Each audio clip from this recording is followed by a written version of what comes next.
E aí, gurizada, beleza? Aqui é o Renan, professor, e hoje a gente vai falar um pouco aí sobre esses documentários do Brasil Paralelo. Então solta a vinheta. De vinheta, eu quero que apareça um Brasil aqui e daí outro Brasil aqui. Paralelo a um Brasil tem um outro Brasil paralelo. Então, gurizada, antes de mais nada, descrição do vídeo aqui, minhas redes sociais e formas de vocês apoiar o canal. PicPay, transferência direta. PicPay, assinatura mensal dos brothers, mas tem um botãozinho aqui, seja membro. Há várias formas de vocês apoiarem o quê? O canal que menos cresce no Brasil. E apoiando o canal que menos cresce no Brasil tem direito a incríveis prêmios incríveis. O grupo de Zap Zapperson, e agora eu tô fazendo podcast pro grupo de Zap Zapperson, olha só. Então, podcast exclusivo, né? E daí vocês acessem ali, vocês acabam me ajudando e tal. A dúvida é: como eu vim parar neste documentário do Brasil Paralelo chamado Os Donos da Verdade? Eles chamam de filme, né? No site desse filme.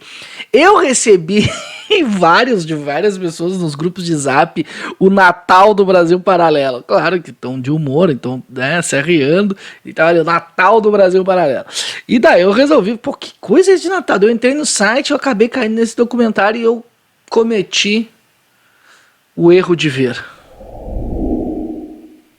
Fala o erro, mas não é erro, viu, pessoal? A gente tem que ver de tudo, a gente tem que... Eu sou muito dessa teoria. Quanto mais informação se tem, melhor. Ainda mais de algo que tem a importância no debate público, apesar de inúmeras discordâncias ali de tudo que eles fazem, se tem importância no debate público, então tem que saber como eles atuam. Então primeiro eu vou falar sobre a forma do documentário, e aí vocês me desculpem, o bagulho é muito bem feito. O bagulho é muito bem feito, é muito bem estruturado para contar a história essa dos donos da verdade. Ele é muito bem editado. Então, assim, é que tem dinheiro pra fazer, faz o bagulho muito bem feito e tal. Então ele é bem feito mesmo. O ponto todo desse documentário é pra falar sobre liberdade de expressão, tá? Que, obviamente, o pessoal do Brasil Paralelo defende a liberdade irrestrita de expressão, e esse é o ponto, e é mais ou menos isso que eles vão tentando justificar no documentário. Como eu te falei antes, ele é bem editado e ele também tem momentos, e ele é editado assim, ó, ele explica alguma coisa e traz uma coisa para causar raiva. Como assim? Ele vai falar sobre fake news, vai falar sobre a mídia, que a mídia tradicional não mostrava, por exemplo, tudo de benefícios que tinha o judiciário. Ele vai lá e mostra os benefícios do judiciário, da galera vivendo super bem e tal. E óbvio que isso causa raiva, óbvio. Então ele é feito pra ir causando raiva, porque é assim que se constrói uma narrativa. Sempre tu tem que ter um inimigo pra ir te causando raiva e te colocando em algum lugar dentro aí desse debate público, para que tu possa defender, acusar, se proteger, enfim. Então, no início do filme, do vídeo, eles fazem todo um apanhado da liberdade de expressão, eles fazem um apanhado também de como funcionou a política, até que eles mostram que as pessoas começarem a se organizar por pautas. Então, sei lá, vai lá a galera do movimento negro, vai lá a galera do movimento LGBTQI, vai lá a galera das minas do feminismo.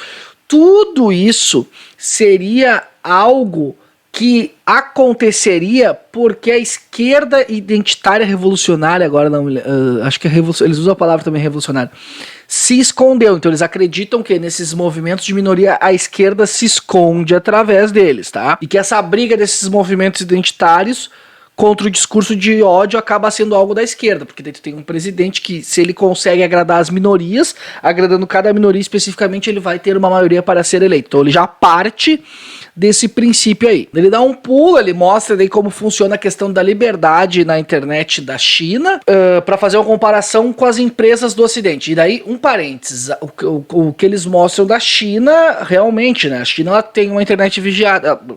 Não estou negando, e é isso que o Brasil Paralelo eles fazem de uma forma muito boa, porque assim, se tu critica eles, então tu é a favor da China, sabe, eles fazem esse joguete muito bem feito, assim, mas eles mostram ali como funciona a internet na China, todos os limites e censuras que tem a internet da China, todas as vigilâncias que tem a internet da China, todo o mecanismo estatal ali, pronto para mostrar como funciona a internet da China e, de alguma forma, reprimir também pesquisas, buscas e tal. Só que o grande paranauê não é eles terem falado da China, eles usarem a China para fazer um salto lógico comparando o Estado chinês atuando nas informações como aquelas empresas verificadoras aqui do Ocidente, os fatos, lupa, né? Olha o salto lógico que os caras dão. E eles aí, esse é o ponto também, eles falam que essas empresas verificadoras, elas atuam junto com grandes empresas e elas usam como cortina de fumaça o discurso de ódio. Então elas estariam, de acordo com o documentário, servindo a mídia tradicional. Então, assim, a mídia tradicional não consegue dar conta do fluxo de informação, então a mídia tradicional precisa definir o que é fake news, então ela usa essas empresas verificadoras para definir o que é fake news, sempre com um pano de fundo de discurso de ódio, que seria a principal desculpa usada para essas empresas existirem. E daí tem um outro ponto dos caras, que é o principal tem que ser um indivíduo. O indivíduo tem que saber filtrar as informações. Caso o indivíduo sinta-se incomodado, há mecanismos legais para ele buscar. Então eles usam essa, que é uma premissa bem liberal da liberdade de expressão dos Estados Unidos, inclusive, que é onde o documentário se espelha como o país que dá super valor à liberdade de expressão. Tá aí o Assange, tá aí o outro brother lá que eu esqueci, do Oclinhos, o Edward Snowden, né? O Eduardo Neves, que foi perseguido, tratado como terrorista nos Estados Unidos por ter falado umas verdades. Essa aí é a liberdade de expressão dos Estados Unidos. Mas enfim, né? A gente sabe que em sociedades liberais essa discussão sobre liberdade de expressão ela é muito presente. Então o indivíduo que se sentisse incomodado iria fazer a busca desses mecanismos legais, e daí ele vai fazendo alguns paralelos e ele vai mostrando, por exemplo, toda a questão do Boni tendo editado lá o negócio presidencial do Collor e do Lula, e ele, para mostrar que a mídia ela tem suas intenções e tem seus interesses. Então o ponto todo do documentário dos caras é aquela velha coisa que eu adoro, inclusive aquela HQ, que é tipo, quem vigia os vigilantes do Watchmen, né? O ponto principal seria esse. E daí eles falam que tudo acaba caindo no colo do STF, o STF também é um produto do seu tempo, com a sua ideologia, e daí tu já tá vendo o documentário e tu associa aquela no meio do documentário lá, que essa galera do STF é uma galera que só ganha benefícios, que é uma galera trouxa, tu começa a fazer associações assim, e realmente a classe do judiciário, a classe política brasileira, elas, são vergonhosas em vários momentos. Então eles conseguem construir. Então, se vocês quiserem ver a construção de uma narrativa, é um documentário que dá pra observar direitinho a construção de uma narrativa. Eles conseguem construir uma narrativa nesse sentido bem de captar aquela galera jovem, aquela galera que acha tudo errado, sabe, aquele cara revoltado com tudo e que não se organiza politicamente, que não estudou politicamente, que não participou de grupos políticos. Esse cara é facilmente, tranquilamente cooptado com isso. Então você quer que o documentário do Brasil Paralelo deixe de existir? Eu, indivíduo, gostaria, mas eu não quero, né? Não quero que ele deixe de existir. Ele precisa existir para o debate público, né? Tem que saber separar o que eu, indivíduo, quero com o que a sociedade, né? Então, acho que ele deve existir, sim. Inclusive em cima desse documentário que eu fiquei com um monte de dúvidas, que é o seguinte: eu acho muito bonito esse discurso de liberdade de expressão, eu acho esse discurso super, como é que se diz, emancipatório, se a gente for analisar ele, né? Nossa, os indivíduos, eles sim que sabem o que é melhor para eles. Assim, olha que emancipatório, olha que promoção de autonomia. Só que a gente esquece uma coisa, que é a seguinte: há grupos políticos, e esses grupos políticos geralmente andam do lado de grupos econômicos, e isso aí bomba, e isso aí explode as narrativas das redes. Eles falam como se, por exemplo, o uso de robôs, disparos de WhatsApp, como se isso não fosse verdade. Eles diminuem a importância disso. E isso, isso muda sim, isso ajuda a mudar sim a narrativa de um lugar. E daí, outra coisa, aquele gabinete do ódio, que já foi mais de uma pessoa falou que o negócio existe, que eles vão lá e intencionalmente acabam com a reputação de uma pessoa, pô, por que que isso aí não pode ser previamente pensado antes por um conjunto de leis, por exemplo, que é o que eles justamente se opõem a um conjunto de leis específico para fake news, porque eles acreditam que já há leis que dariam combate. Eu até entendo o ponto deles se o judiciário brasileiro fosse uma coisa super funcional e principalmente, se tu não tem um conjunto de leis, como é que tu vai saber às vezes que determinada fake news, onde surgiu, de quem surgiu, quem sabe? Porque também eu acho que essas pessoas têm que ser culpadas. Quem fala mal do amiguinho, quem promove uma fake news do amiguinho, tem que ser culpado, sim. Tem que ter. Daí eu não sei se tem que ter uma lei pra isso, né? Isso até eu fico meio. Será que tem que ter lei ou não? Mas assim, tem que ter culpado, sim. Tem que saber quais os grupos econômicos entraram na internet para promover seus discursos. E daí é óbvio que eu pensei no ponto principal, que é o seguinte, tá, muito bonito esse discursinho do Brasil Paralelo, mas qual o interesse que eles têm nisso? Porra, é óbvio, né, eles são um dos principais afetados quando eles vão falar de história, por exemplo, que os caras falam de história de um jeito muito aleatório, do jeito muito freestyle, do jeito muito revisionista, que é aqueles papo Leandro Narlock da vida, né, então assim, é óbvio que eles têm medo que isso se intensifique porque eles vão ser afetados. Então também tem o interesse de quem produziu nesse sentido. E daí assim, eu não vou entrar no mérito que... Ai, então prove onde eles estão errados. Cara, tem um monte de material de história aí de uma galera boa. Se eu me lembrar, vou colocar alguns links do Leitura Obriga História. Tem um específico que ele fala sobre o Brasil Paralelo, que é bom. Que é muito bom, inclusive, que é o seguinte, então esse é o medo dos caras, entendeu? O medo dos caras é eles também perderem a relevância, porque a rede pode diminuir o alcance deles, e aí, como é que eles vão ficar?